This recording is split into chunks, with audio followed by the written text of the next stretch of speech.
السلام عليكم ورحمة الله وبركاته. النهاردة هنعمل المحشي بطريقة مختلفة. احنا دلوقتي هننزل بالزيت، زيت الذرة.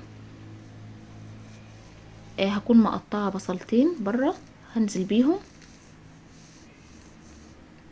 هبتدي ان انا اقلب فيهم لحد كده من لون البصلاية تدبل شوية، يعني ما تحمرش وفي نفس الوقت ايه، يا دوب تدبل بس. وهكون طبعا محضرة الخضرة بتاعتي، الشبت والبقدونس والكزبرة.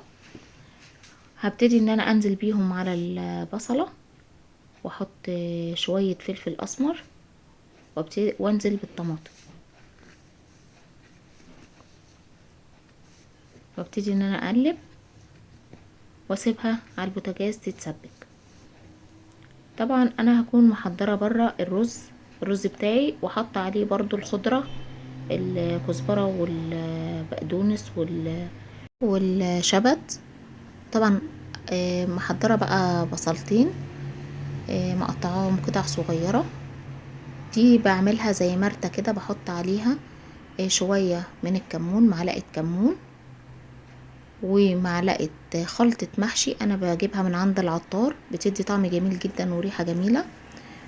ومعلقتين كده من خلطة المحشي، ومعلقة كده من الفلفل الاسمر. دي كلها على المرتة اللي انا بعملها بره. وبحط برضو الملح بتاعي، بحط معلقتين من الملح. طبعا ده كله بمرطه مع بعض، بقعد ايه، امرطه كده، عشان ده بحطه على الرز بتاعي اللي انا مجهزاه وغسلاه ومصفياه من المية بتاعته كويس جدا. اديني نزلت بيه على الرز اللي هو حط عليه الخضرة بتاعتي كاملة. طبعا البصلاية دي بتدي طعم جميل جدا وريحة حلوة جدا. جربوها بالطريقة دي لانه هو فعلا بيبقى طعمه حلو. بعد كده بنزل بالتسبيكة بتاعتي، بعد ما اتسبكت الطماطم بتاعتي، بعد ما اتسبكت بنزل بيها واحدة واحدة كده، وهبتدي ان انا اقلب الرز مع التسبيكة اللي انا عملتها.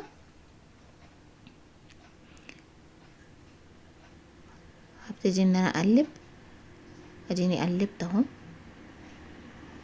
بعد كده ببقى انا مجهزه الحله، طبعا بتاعتي حاطه شرايح بصل وشرايح من الطماطم في الحله من تحت.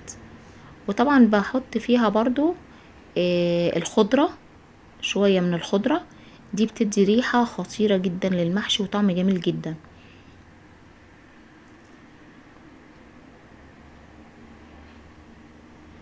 طبعا انا هعمل النهارده محشي ورق عنب وكوسه وبتنجان وفلفل. اول حاجه هنبتدي ان احنا نحشي البتنجان بتاعنا، طبعا مقوراه وغسلاه كويس جدا. هبتدي ان انا احشيه.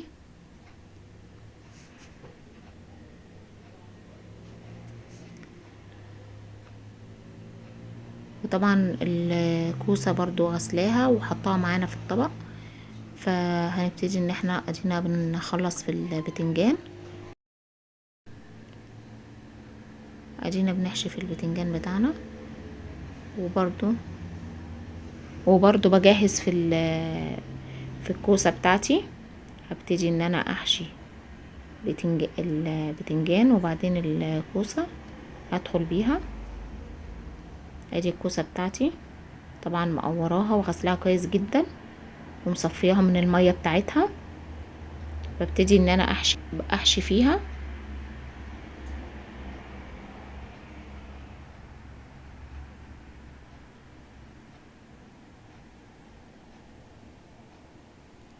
طبعا الطريقه دي جميله جميله جدا، جربوها وهتعجبكم قوي.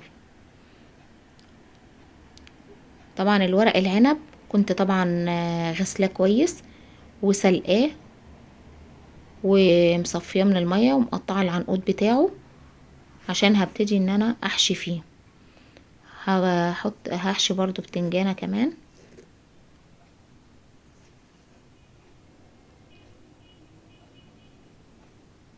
طبعا ما تمليش البتنجان او الكوسه على الاخر، بتسيبه طبعا فراغ عشان التسويه بتاعته. طبعا هنبتدي نرصصه بالمنظر ده، موقفين البتنجان والكوسه عشان الحشوه بتاعتنا متقعش. وهندخل على الورق العنب، هنبتدي ان احنا نلفه طبعا بطريقة سلسة جدا، لان في بنات كتير او ناس ما بتعرفش انها تلف في الورق العنب. فهنبتدي نلف في الورق العنب. برضو هنعمل واحدة كمان برضو عشان اللي ما بيعرفوش يلفوا الورق العنب او سواء ورق الكرنب يعرفوا يلفوه.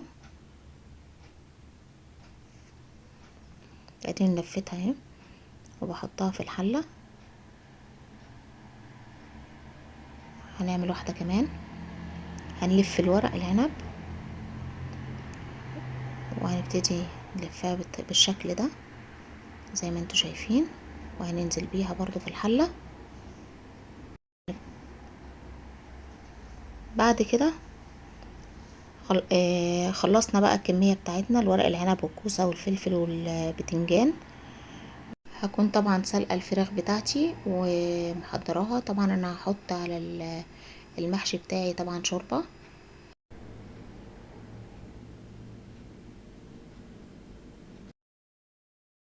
ودلوقتي هنبتدي نقلب الحلة بتاعتنا في صينية مجهزينها طبعا ومنشفينها طبعا من المية، غسلينها ومنشفينها، وقلبنا الحلة بتاعتنا زي ما احنا شايفين. طبعا جربوا الطريقة دي جميلة جدا. طبعا احنا هنسيبه يبرد دلوقتي عشان طبعا طالع سخن من البوتاجاز. وطبعا قلبناه في الصينية بتاعتنا، وهنبتدي ان احنا نغرفه في الطبق بتاعنا ونحضره. وبألف هنا وبشفا على قلوبكم كلكم، وكل سنة وانتم طيبين.